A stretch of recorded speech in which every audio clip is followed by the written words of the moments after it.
Mais pour revenir à un problème franco-français, parce que je ne suis pas d'accord avec l'avis de se dire on va parler du conflit israélo-palestinien. Les amis, on a évité de parler du conflit israélo-palestinien parce qu'on a parlé d'autres conflits. On a parlé de la guerre en Ukraine. Les Arméniens, à l'heure où je vous parle, ça va pas mieux. Mais moi, mon indignation, je suis musulman, mais je suis père de famille, je suis frère, je suis père.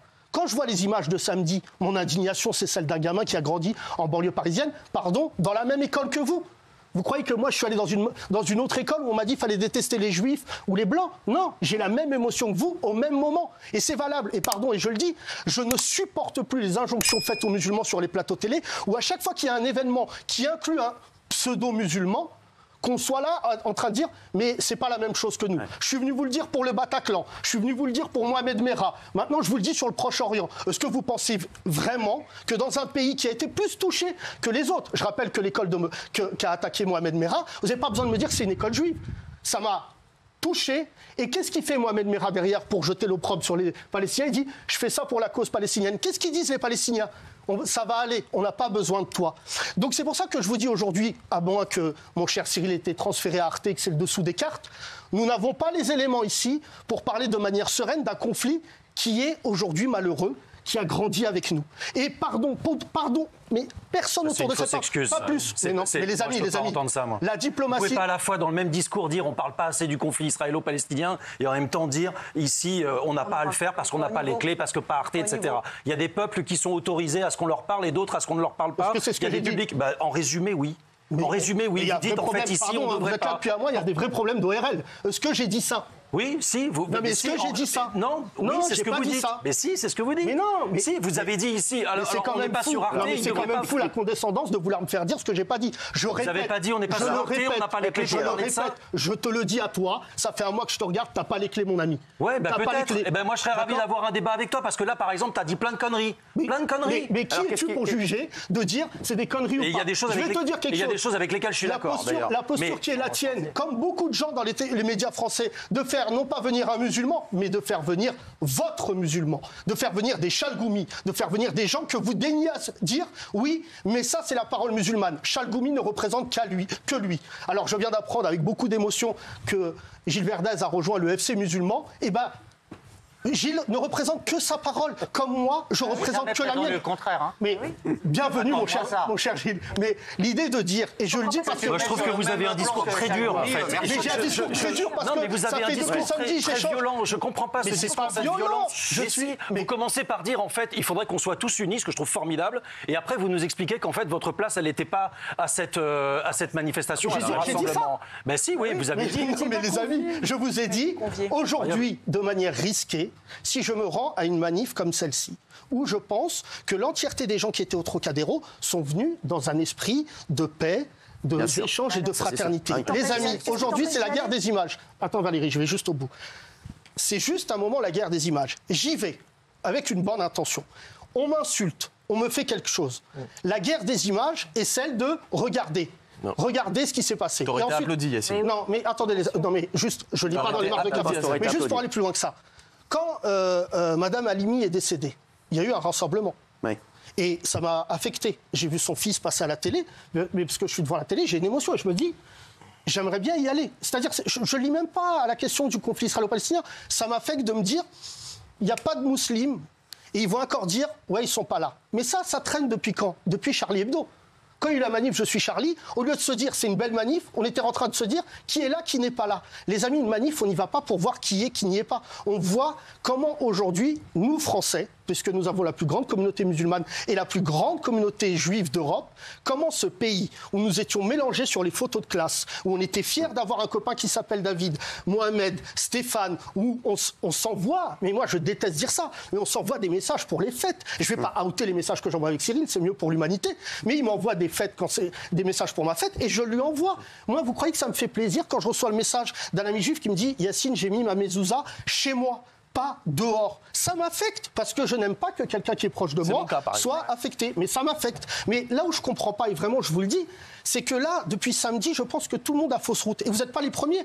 C'est que quand je regarde les chaînes d'infos en continu qui sollicitent l'émotion et qui ne se posent pas la question du second temps, qui est celui de dire Mais les amis, les musulmans et les juifs, ils vont rester dans ce pays-là.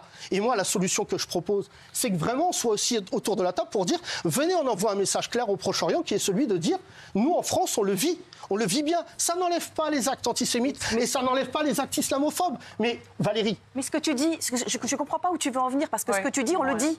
Donc ce que tu dis, quand tu dis... C'est parce que vous l'avez dit que je ne peux pas le dire. Non mais oui, mais tu es en train de... On a l'impression que tu reproches un truc qui pourtant se dit. Tu reproches en fait le temps de l'émotion. Pardon, il faut bien un temps de l'émotion. Et tu dis, il faut qu'on parle du second temps. Et on va y venir, et on est en train d'y venir. Il y a un second temps, effectivement, pour cette paix à deux États. Mais là, tu es en train de nous reprocher le temps de l'émotion. Non, je ne te reproche pas. Valérie, tu as vécu quelque chose, il y a un an, il s'est passé quelque chose sur le plateau. Je peux me permettre d'en parler, puisque ça m'a beaucoup marqué. Durant l'enregistrement d'une émission, un chroniqueur dont je tairai le nom, tu te souviens ce qu'il m'a fait ? Il m'a accusé d'antisémitisme. Vous étiez là, toi Florian, je n'oublierai jamais ce qui s'est passé ce jour-là. Non, lui c'est Guillaume. Guillaume, pardon. Et qu'est-ce qui s'est passé ? J'en parle avec émotion. C'était durant un enregistrement. Je ressasse ça depuis un an avec Cyril. J'ai pas de problème à le dire. On s'est fâché pendant 2 mois, on se parlait plus, tellement j'ai été choqué. Je suis resté chez moi, je me suis dit, regarde, on m'a traité d'antisémite sur un plateau télé. Heureusement, c'était enregistré. Tu sais, ma grande émotion, Valérie, je vais t'expliquer ce soir-là, c'est que tu as pris ma défense. Tu avais dit quelque chose qui est marqué dans ma tête à tout jamais. Yacine, on t'a souvent accusé d'antisémitisme, et vu ta réaction, j'ai compris que tu ne l'étais pas. Moi, ce que je vous propose ce soir, les amis, c'est qu'en fait, on va échanger nos luttes. Qu'aujourd'hui, 1 est égal à 1. Quand un Israélien meurt, ça nous peine, comme quand un Palestinien meurt. Jamais dit ça le contraire. Mais j'ai pas dit que tu l'as pas dit, mais c'est quand même fou. Si, parce que tu arrives ici avec un discours extrêmement violent, où tu nous accuses, grosso modo, mais personne t'accuse, mon ami. Mais attends, je dis collectivement. Je suis en train de parler, je dis collectivement, c'est un on, c'est pas moi. Mais qui collectivement ? Tout à l'heure, tu dis on n'est pas sur Arte, pourquoi on discute du... Sous prétexte que tu as fait 2 documentaires, toi, tu es plus brillant que les autres. Mais pourquoi quel rapport ça avec ma carrière là, ça ? Je te dis, mon ami, depuis tout à l'heure, tu me fais dire des mots, et c'est exactement... C'est ce que tu as dit à Cyril, on n'est pas sur Arte, pourquoi on parle du conflit israélo-palestinien ? Il y a un point avec lequel je suis d'accord, alors permets-moi de le dire. Vas-y. C'est que, et c'est très important, c'est qu'on ne parle de ce conflit israélo-palestinien que lorsqu'il y a des grands événements comme celui-là, tragiques. Et je pense que c'est une faute de la part des médias de masse. Je ne parle pas de cette émission, mais je parle de l'endroit d'où je viens, le service public. Et là, sur 30 ans, et je ne risque pas d'être contredit, où la couverture de l'événement israélo-palestinien n'a fait que baisser. Parce que, et pour défendre mes camarades aussi, c'est aussi parce que c'est un conflit qui dure depuis tellement longtemps qu'il y a une forme de lassitude et plus personne ne veut comprendre et plus personne ne veut s'y intéresser. Je suis d'accord avec toi sur le fait que c'est une faute globale des médias de masse et que les médias de masse doivent absolument expliquer les tenants et les aboutissants beaucoup mieux que je ne pourrais le faire, puisque c'est ce que tu as l'air de dire. Mais tu ne peux pas, en même temps, dans le même discours, nous dire vous n'avez pas le droit d'en parler alors qu'il fait 2 millions de spectateurs, 2 millions de téléspectateurs tous les soirs. Il y a des gens, c'est comme ça, l'information, elle a changé. Il n'y a pas que les gens qui regardent le 20h, il y a des gens qui ne s'informent qu'avec cette émission. C'est important de leur donner des clés, d'avoir un débat peut-être très clivant. Je reconnais qu'il est très clivant, ce débat, mais il permet aussi à chacun d'essayer de comprendre, de mettre des clés. Et donc, je ne comprends pas en fait où tu veux en venir. Laisse-moi y aller. Voilà, donc je voulais juste te dire tout ça. Je suis tout à fait d'accord. Je ne suis pas là pour insulter une émission dans laquelle j'ai participé. Ah oui. Moi, je trouve que l'émission fait quelque chose que les autres médias ne font pas, c'est qu'il parle à tout le monde. Ouais, voilà. Et le sentiment d'élitisme dans les médias français donne lieu à une incompréhension totale des Français à l'égard des autres. Exactement. Aujourd'hui, je te dis, quand moi on me dit, oui, mais en Iran, les amis, les Iraniens, c'est des chiites.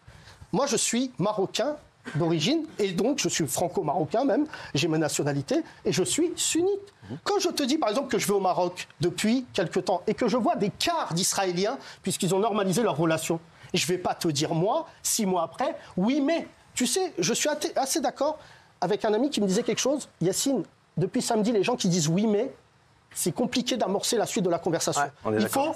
Non mais ça déjà, je le dis en tant que... Ça fait partie des choses qu'on a dit ici, tu vois. D'accord, excuse-moi, si tu veux, vous l'avez dit, mais c'est pas parce que tu l'as dit que je le répète pas. Mais maintenant, pour aller au bout de ça et t'expliquer quelque chose, c'est que je suis pas en train de te dire que ce que fait l'émission n'est pas bien. Cet homme, Cyril Hanouna, est un émotif et il est concerné par le sujet, ça le touche dans sa chair. Quand il convoque l'esprit de son père, qui est néanmoins quelqu'un de respectable et de respecté, tu sais, c'est quand même fou parce que moi, les réponses, quand je vois sous mes messages, ouais, mais les Juifs, généralisé, je ne le veux pas pour les musulmans. Pourquoi j'accepterais pour les juifs? Je veux dire que ce personnage à côté de moi, s'il devait être un des personnages de La Vérité si je mens, il ne serait pas Patrick Abitbol, il serait José Garcia. Parce qu'il a une ascension, parce qu'on vient tous les deux de banlieue, et que venir sur ce plateau-là, il l'a fait, et il a travaillé dur. Et aujourd'hui, c'est ça que je veux retrouver. C'est cet esprit d'unité qu'on a eu pendant des années, qu'on a perdu, où aujourd'hui, tu parles à des gens qui sont très touchés. Moi, je vais dire quelque chose. Tiens ce message quand tu viens ici et nous... Non, mais me dis pas. Non, mais si, parce que tout à l'heure, on s'en prend plein la gueule en l'espace de 10 minutes. S'il te plaît. Mais en fait, grosso modo, on est un peu d'accord sur notre volonté. Ne dites plus dans les médias. Volonté de paix, volonté de... Mais ne dis pas, tu dois... à qui que ce soit. Personne ne dit... tu parles de débat sur les stars. Hier, je vais te prendre... On va revenir dans un instant, Yacine. On va revenir dans un instant. Il y aura Sacha aussi qui a pris...